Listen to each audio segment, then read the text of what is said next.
Hello guys, good morning to all of you. This is Megraj here and now we are going to get discuss about the magnetic field.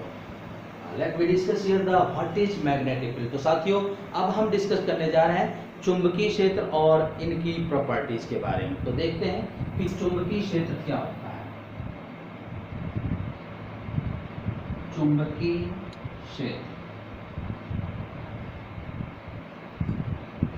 देखिएगा, चुंबकीय क्षेत्र एक ऐसा क्षेत्र होता है जहां कोई धारावाही चालक या कोई क्षण चुंबक किसी बाह्य बल का अनुभव करता है। ऐसा क्षेत्र चुंबकीय क्षेत्र कहलाता है। कैसा कि एक ऐसा क्षेत्र जहां पर कोई धारावाही चालक या कोई क्षण चुंबक किसी बल का अनुभव करता है उसे चुंबकीय क्षेत्र कहते हैं। कैसे देखते हैं, ये कोई क्षण चुंबक है और आप जानते हैं कि इसके दो सिरे होते हैं NS।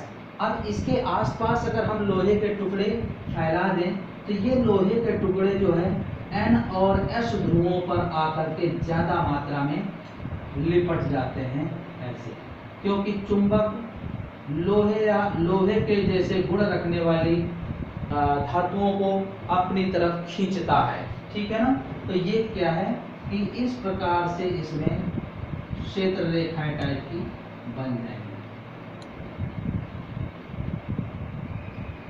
तो अभी हम इनकी जब प्रॉपर्टी पढ़ेंगे तब देखेंगे इसमें कि ये जो चुंबकीय क्षेत्र रेखाएं होती हैं N सिरे से निकलती हैं और S सिरे में प्रवेश करती है। तो ये ऐसे हैं। तो देखिएगा, ये लोहे के टुकड़े यहाँ पर खींच के आ गए। जैसे हम कोई लोहे की कील किसी चुंबक की तरफ ले जाते हैं तो लोहे की कील खींचती है, तो बीच में जबकि कुछ नहीं है, तो ये कैसे फोर्स हैं? जो मतलब नॉन कॉन्टैक्टिंग फोर्स हैं, जो इस पर दिखते नहीं कि स्पर्श कर रहे हैं लेकिन फिर भी लग रहे हैं। तो ये बल का अनुभव हो रहा है। ठीक है ना। हम खुद महसूस करते हैं कि ये वस्तु को चुंबक खींच रहा है।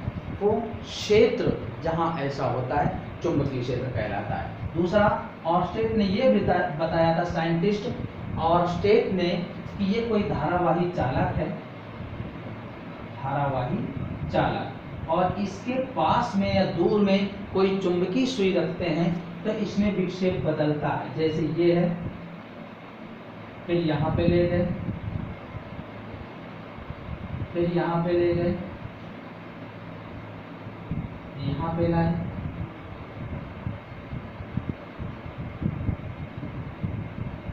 ऐसे। तो ये कोई चुंबकीय सुई है जिसमें ये विक्षेप की दिशा बदल रही है। आखिर इसमें धारा प्रवाहित करने पर कुछ खिंचाव बल लग रहा होगा।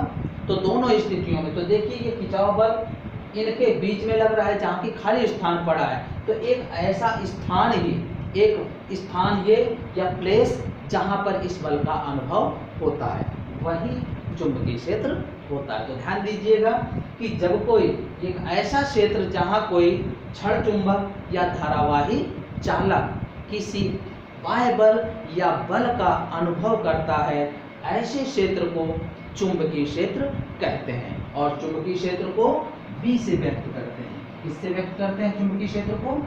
B से। B। तो इसके मात्रक क्या हो जाएंगे? B के मात्रक।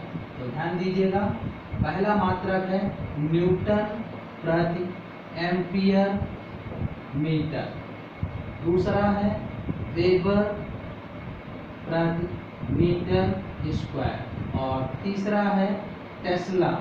इसको T से डिनोट करते हैं, गाउस G से डिनोट करते हैं। तीनों जो हैं SI या MKS मात्रक हैं और ये वाला CGS मात्रक है। तो इनमें देखिए सब बराबर होंगे।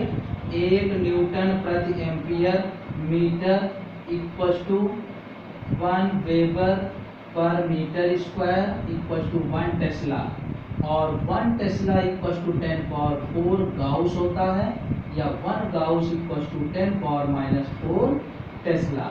तो ये दोनों में संबंध भी होता है। तो इस तरीके से ध्यान रखिएगा, ये चुंबकीय क्षेत्र के मात्रक। क्लियर? आइए अब हम देखते हैं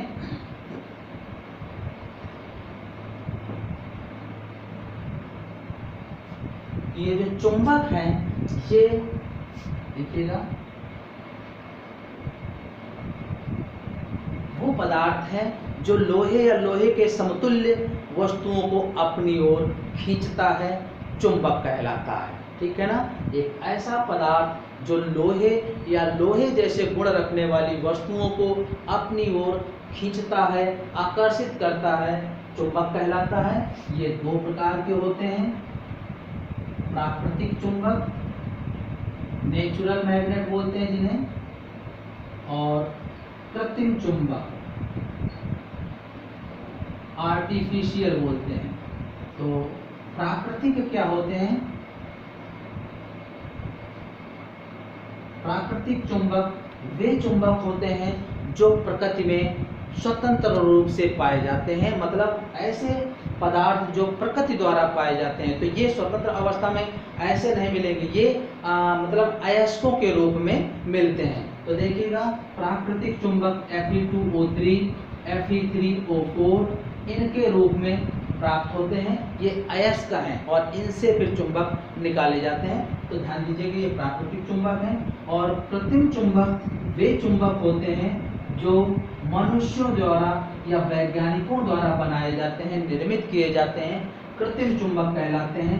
आयरन, निकेल, कोबाल्ट, ये इनके जो चुंबक बनाए जाते हैं वो कृत्रिम चुंबक होते हैं।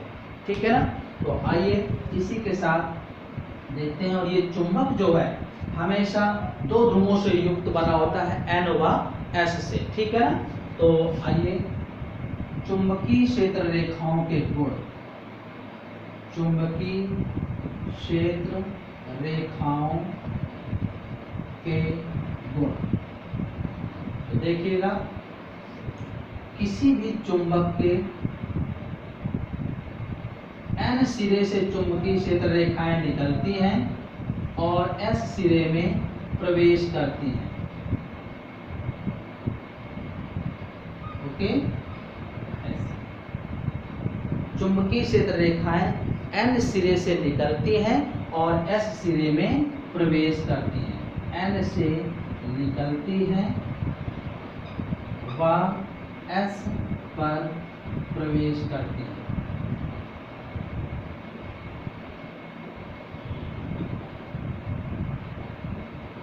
N ध्रुव से निकलती हैं और S ध्रुव पर प्रवेश करती हैं। दूसरा, चुंबकीय क्षेत्र रेखाएं कैसा वक्र बनाती हैं? बंद लूप, बंद वक्र या बंद लूप की होती है। ध्यान दीजिएगा, ये बंद लूप बनाती है, खुला लूप नहीं, ऐसे। ठीक है ना, ऐसे होती है, ये बंद लूप को दर्शाता है ये चिन्ह। ठीक है ना, तो चुंबकीय क्षेत्र रेखाएं बंद वक्र की होती हैं। ठीक है ना, चुंबक के अंदर चुंबकीय क्षेत्र रेखाएं, देखिएगा यहाँ पर जो है S से N की ओर, S से N की ओर होती है। क्लियर? चुंबक के अंदर जो चुंबकीय क्षेत्र रेखाएं है वो S से N की ओर होती है। तो अभी फिलहाल इतना देखिएगा, किसी चुंबक के N सिरे से चुंबकीय क्षेत्र रेखाएं निकलती हैं N ध्रुव से और S ध्रुव पर प्रवेश करती हैं, और चुंबकीय क्षेत्र रेखाएं बंद वक्र या बंद लूप बनाती हैं या बंद लूप की होती हैं। चुंबक के अंदर जो चुंबकीय क्षेत्र रेखाएं हैं S से N की ओर होती हैं। ठीक है, आप आगे देखते हैं। चुंबकीय क्षेत्र रेखाओं को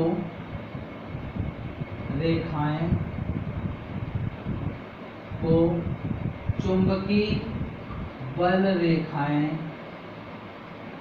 नहीं कह सकते। ध्यान दीजिएगा, क्योंकि आगे हम पढ़ेंगे चुंबकीय क्षेत्र और चुंबकीय बल दोनों ही लंबवत होते हैं। आगे हम पढ़ेंगे फ्लेमिंग के नियम में, तो वहां पता चलेगा। फिलहाल इतना ध्यान रखिएगा कि चुंबकीय क्षेत्र और चुंबकीय बल लंबवत होते हैं। इस वजह से चुंबकीय क्षेत्र रेखाएं और चुंबकीय बल रेखाएं लंबवत होंगी, तो हम चुंबकीय क्षेत्र रेखाओं को चुंबकीय बल रेखाएं नहीं कह सकते। अगला स्टेप देखिएगा कि चुंबकीय क्षेत्र रेखाएं कभी भी एक दूसरे को नहीं काटती। ध्यान दीजिएगा, ये अगर चुंबकीय क्षेत्र रेखाएं मानते हैं तो ये कभी भी एक दूसरे को नहीं काटती, क्योंकि अगर काटती तो वहां पर दो दिशाएं हो जाती, जो कि असंभव है। ध्यान दीजिएगा, चुंबकीय क्षेत्र, ऐसे क्वेश्चन पूछा जाता है कि चुंबकीय क्षेत्र रेखाएं कभी भी एक दूसरे को नहीं काटती, क्यों?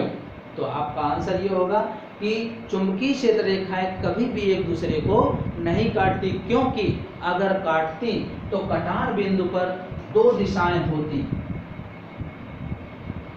जो कि असंभव है। ओके, क्योंकि कटार बिंदु पर दो दिशाएं होती, जो कि असंभव है। तो ये होता इसका कारण। और दूसरी नेक्स्ट स्टेप कि चुंबकीय, किसी भी चुंबक को कितने भी भागों में क्यों ना तोड़ दें, प्रत्येक भाग एक पूर्ण चुंबक ही होता है। किसी भी चुंबक को कितने ही भागों में क्यों ना तोड़ दें, किंतु प्रत्येक भाग N तथा S ध्रुव युक्त एक पूर्ण चुंबक होगा, किंतु इसकी तीव्रताएं घट जाएंगी। ध्यान दीजिएगा, जब ये जितने भी टुकड़े छोटे छोटे करते जाएंगे तो हर भाग की तीव्रता जो होगी वो घटती जाएगी, लेकिन चुंबक में N व S दोनों ही ध्रुव होंगे। अर्थात हम नेक्स्ट स्टेप में ये कह सकते हैं कि किसी भी चुंबक के एकल ध्रुव का कोई अस्तित्व नहीं है, अर्थात किसी भी चुंबक के एक ध्रुव को हम अलग नहीं कर सकते। तो ये है इन चुंबकीय क्षेत्र रेखाओं की प्रॉपर्टीज, अर्थात चुंबकीय क्षेत्र रेखाओं के गुण।